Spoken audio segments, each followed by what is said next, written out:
Every Christmas season, we go upstate and open up our bed and breakfast. My great-grandfather originally built it, and ever since it has been tradition to open it up for any Christmas guests who want to have a nice old-fashioned Christmas. As a kid, it was a wonderful place to be, always surrounded by holiday joy and people wanting to celebrate it. I always saw so many people, and most of the time, they were really nice people.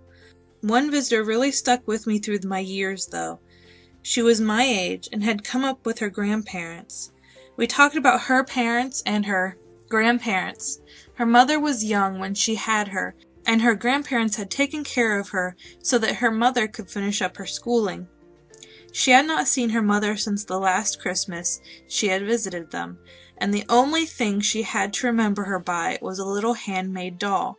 She held on to that doll anywhere we went. It came along as we ice skated. It sat in front of us as we went sledding. It watched us as we built a snowman and snuck cookies from the kitchen with us. That is why I was so surprised when I had come back from college to open up the bed and breakfast myself.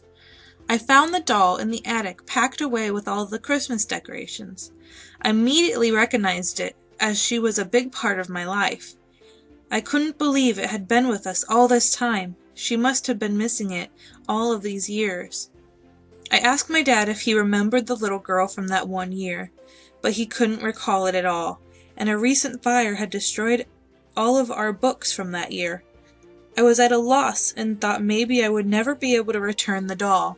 I looked over the doll, pressing it to my chest, hoping something would come back to my memory. That's when I felt a rough scratch against my hand. A tag.